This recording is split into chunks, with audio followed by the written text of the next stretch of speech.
My full name is Gregory W. Erick.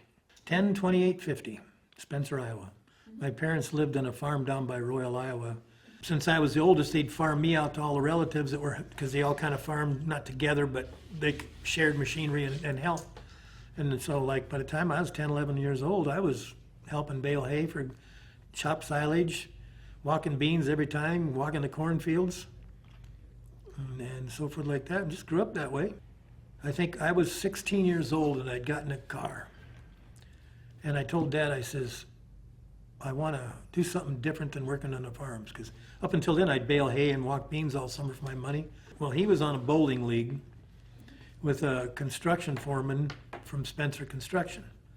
So he asked him if they could use a 16-year-old kid. Sure, we can do something with him. So I would go to Barb's Corner at the North Y, Beverly, and they'd pick me up in the morning, and we head to Sheldon because they were building what was the original trade school in Sheldon, Iowa. I worked there, and the next summer I worked for another superintendent doing construction. And then when I graduated from high school, of course Vietnam was hot, and Mom and Dad they put me in trade school over at Sheldon for air conditioning and refrigeration. And unbeknownst to me at the time, of course this is hindsight, this was a big mistake, because when I'm there and did that for a year and then I'm in the Army for 3, nobody would hire you, because my draft status at that time, they had the lottery system. It was the first year they put the lottery in, and my number was 15. And there was a big argument in my family about going to the service then. And so basically I told my mom and dad, gotten a pissing match, I'd call it nowadays. I'm going to do what I want to do, period, this summer, because I may get drafted. Well, then they talked me into going to trade school. The military. I got out of trade school in August, and I went back to work for construction. I was married at the time, and then went to work for construction, lived here in Spencer, got a draft notice in September. So I thought, well, I went down to the recruiter and said, hey, I went to trade school for this. Here's my draft notice. I would like to get into this. I did air conditioning refrigeration when I was in trade school. And he goes, well, sure, we can get you into that. He says, we can send you to Fort Belvedere, Virginia, but you're going to have to sign up for 3 years. So I said, okay. So I signed up for 3 years. And then I left the 1st of October and went to Fort Lewis, Washington for basic training. Basic training to me was fun.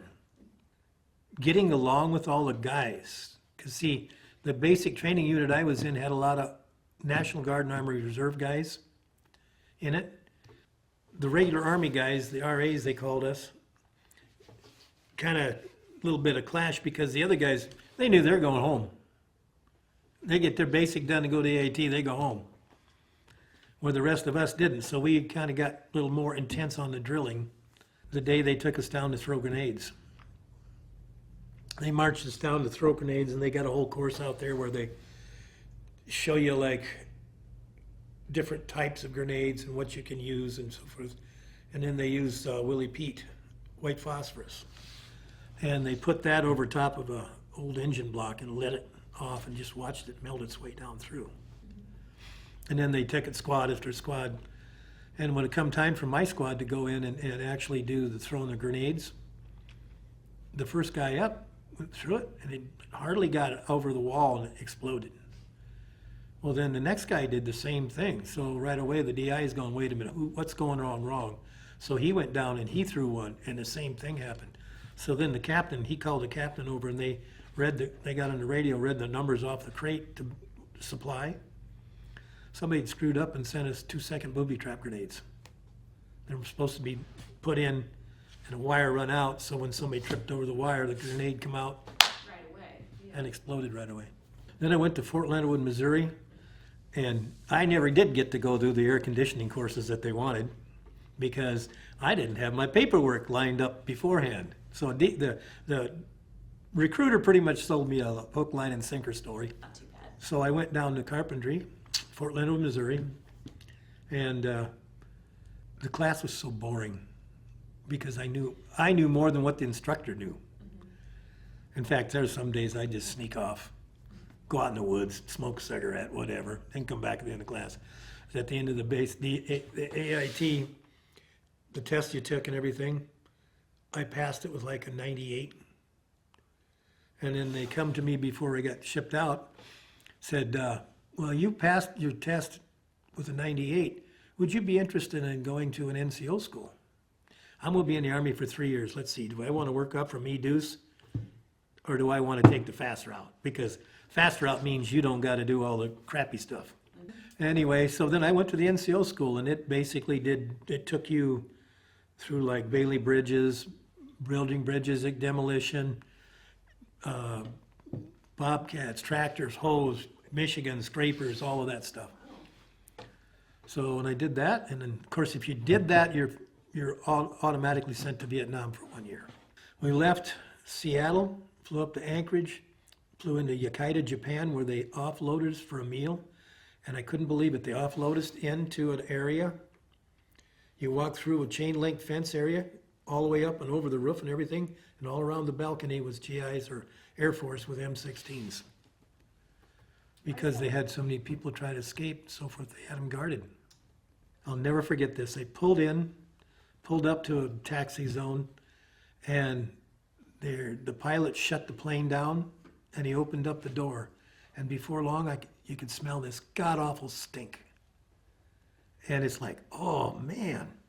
Well, then they took us off. The pilot goes, welcome to sunny Vietnam. It's 3 something or other in the morning, and it's 92 degrees. I'm going, shit, 92, and it's at 3 in the middle of the morning. So then we marched us off, and they got us some bedrolls and bedding and everything, and assigned us to a billet. And then they took us out. Well, this is 3, so they assigned us to billet, and then that night, the mosquitoes ate me alive. I had so many mosquitoes. I had a wool blanket that I pulled up to my neck, and I didn't have mosquito net. And I had so many mosquito bites, my face looked like huge, I don't know what you'd call it. I bet I had 20 or 30 mosquito bites that swelled up like that. And the next morning, they took us out, marched us into a chow hall, and I'm going, holy crap. Never seen women look like that. Their teeth were black from shooting beetle nuts. They were local women Local serving women. the food? Yep. And the one lady, she swatted a fly and dropped it. It dropped right in the food. She reached in, picked it up, threw it out. Okay, well, I figured we'll eat it anyway. It ain't killing us. I ended up getting sent up to B Company, 554th Engineer Battalion.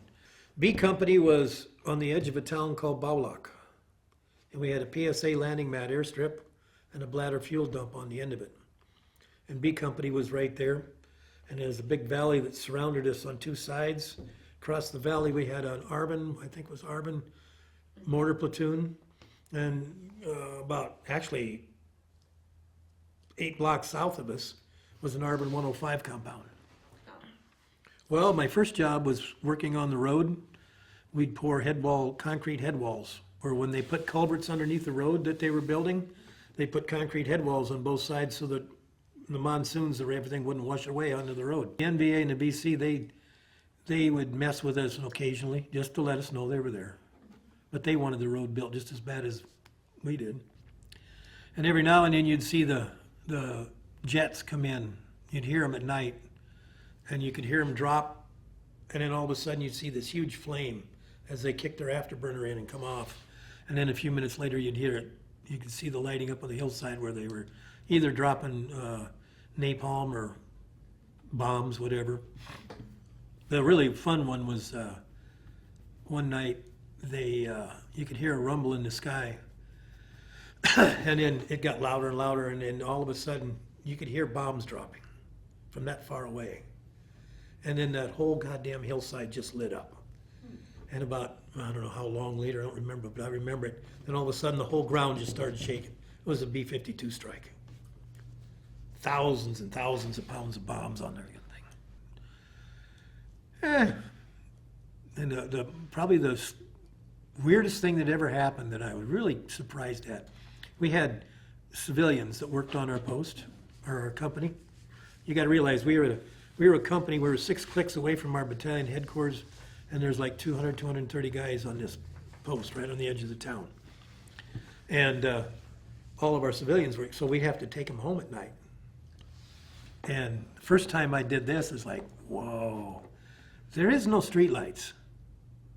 It's dark. They have maybe one or two downtown, a light, or somebody that's rich enough to afford electricity for a light. But you drive down the road at night, it's pitch black out. If the moon ain't out, you don't see nothing. What they did was they were starting to pull all the American infantry divisions out. Okay. And the two bases that had them that were both north and south of us, they pulled those back. So our whole battalion was sitting up there with no security. So they stood the unit down, and since I didn't have over 6 months in, anybody that had 6 months or over, they sent them home. So then they sent me down to Long Bend. When I got to Long Bend, I was in a barracks waiting to go, and then one day the sergeant, waiting for orders, the sergeant come in and he says, "Sergeant Erick, got a job for you if you want to do it." I said, "What's that?" He said, "Well, come with me." So we went over to the orderly room, and this MP captain was in there. And he says, "We got a guy up at," I don't remember the base anywhere. "He needs to be brought back here to what was called LBJ, Long Bend Jail." And he says, "Would you be interested in going up? Because we have to have an E5 or above go up there." So I said, "Sure, why not? I got nothing else to do." So I packed, they gave me an MP badge and then a 45. And they flew me up to this base, and I went to the place where the MPs were up there on that base and picked this guy up and brought him back. I did that a couple times. One of them was really a nasty boy. I had to go in this one room, and I got up this one place. I walked in, and they had an E7, was the acting first sergeant. And I said, "Well, where's the first sergeant?" And he says, "You need to see the CO. So he took me to this room, and he opened the door. The second lieutenant was the CO. And I'm used to E9s and a captain. And he shut the door, and he goes, and I noticed they had a black guy sitting out there, and the log chains on him, all the way down around his feet, around his hands. And I walked in, and they shut the door, and I said, "You're here to pick up so-and-so?" I go, "Yeah." He says, "Kill the son of a bitch." I says, "Why?" He says, "Because he murdered our CO, his platoon sergeant, and the first shirt." Anyway, I went out in the room, and this black dude stood up. He must have been about 6'4", and I'm like 5'10". And he goes to me, "What the fuck you gonna do, white boy, if I take off running?" I didn't know what to say, so the first thing came to my mind. I said, "Well, I'm gonna take this 45 out. I'm gonna aim at your feet, and I'm gonna blow you a new asshole." And he looked at me, and he says, "You son of a bitch, you probably would." And I've never had a problem with it. So he's either dead in Fort Leavenworth now or still there. Then I finally got orders to go to Cam Ranh Bay. I checked in, and they put me with this captain that was in charge of the security for the ammo dump and tank farm. We pulled security out there, did concertina wire, checked all the trip flares, checked all the Claymore mines, and checked the guard towers, make sure they weren't wired for anything daily. Yeah, it was a breeze. You're 20, by then I was 21. You have no concept of death unless you've been in a fire. I'd actually seen one night where we had a firefight, and they brought in 6 men and 2 women the next morning dead up in the mountains. But that was, it wasn't like the grunts that were out in it day after day after day after day. And now when I look back on things, I miss the guys that I was around with. Before I left there in Cam Ranh Bay, when he took this prisoner home, I was doing battalion duty driver one night, and we got hit. Cameron was supposed to be safe, but they brought zappers in and marched them into the area. And they blew up tanks out the fuel depot and the ammo depot. And later on, it was determined that they camped out on this fuel depot and ammo depot in sand dunes where they dug caves, and they found them and stuck stovepipes up for 2 weeks before they hit us. And that night I was on duty driver, and I happened to be down to our company area talking to some guys on a break when all this happened. And they were taking, and they would put guys that were going home, they billeted them right up above the hill on us. And when all this started, I went back, took the Jeep back and went to the battalion headquarters. But the barracks up above us where they were storing guys, they had 6 or 7 30-pound satchel charges put around it. And only 2 of them blew up and blew the one end out of the barracks. But they had a cook that had been there forever, somehow smuggled a 50 caliber machine gun in And he opened the back door up and just started shooting anybody that moved with that.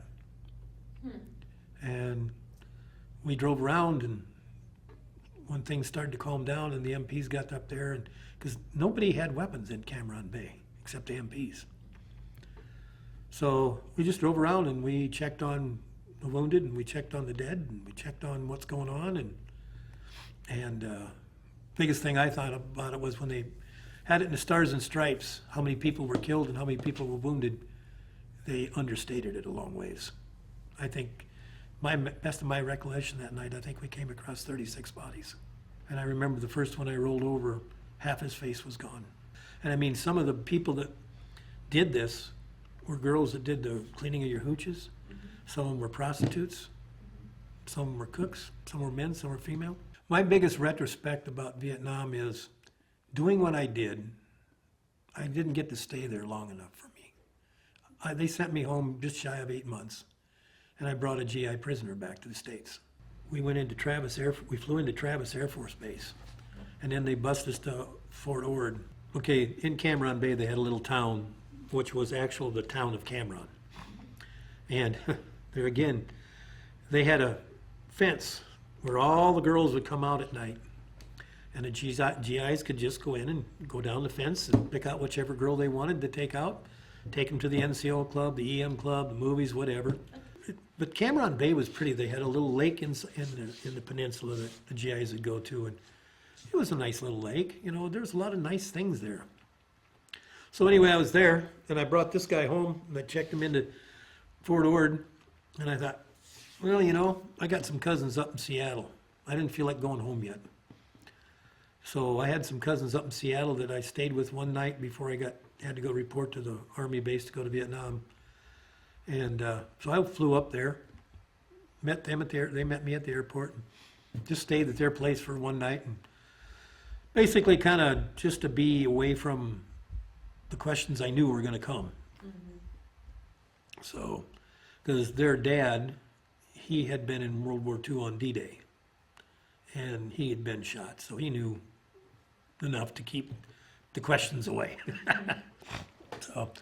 So then I went and flew home, and I got home and I called from Denver, and nobody answered the phone because I'm flying into Sioux Falls, you know. So I flew into Sioux Falls and I called home, and my brother was there, and he came up and got me, and unbeknownst to me, he wasn't supposed to be driving. So when we got home, Mom and Dad were mad as hell at him and mad at me, and I go, Jesus Christ. So that was pretty much it. The biggest thing that bothered me was coming home was, not at first, but after I'd been there for a while, people would start asking you questions. And the big thing was, how many people did you kill? How many people did you kill? I said, well, we may have killed some, I may not, I don't know. Because when I fired, I didn't, you know, that one time that we actually got incoming and fire, I saw a shadow once, and that's it, and that was at night. Then I went back to the Army and was stationed at Presidio of San Francisco. Beautiful fort. It was a retirement fort. I was part of the 864th Engineer Battalion, D Company, was on TDY to San Francisco.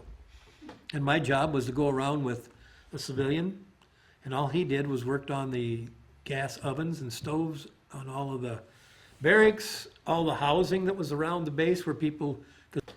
And I did that, and I was there for 14 months. It was a beautiful place to be. I mean, I loved San Francisco. And so why'd you get out of the military? I don't really know why. I got out, and I got home, and within, I don't know, what was it, a month and a half, I'd already talked to him about going back in. But the big thing is, when I got out, Vietnam was downsizing. They were trying to downsize the military.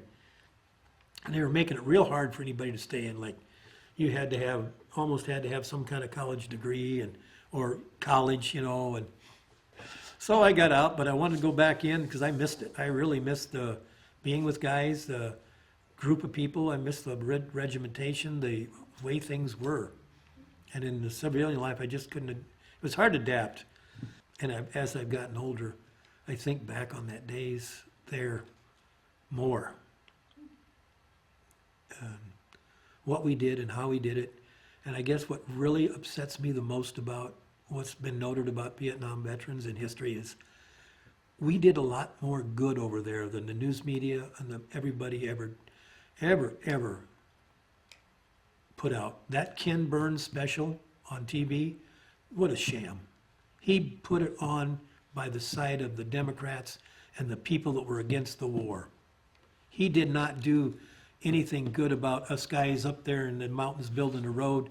He didn't do any good about the guys helping them out, fixing up orphanages, donating stuff to the orphanages. Medical, and I'm just talking a little bit that I know of. And there was all over the place in that country. The GIs did a lot. When the Vietnamese government was falling back in 1975, and I was one of them, I called into the Vietnamese government volunteering to go back over and help them fight the war. Along with, I think it was like 96,000 ex-Vietnam veterans wanted to go back, just to help the country keep the communists out.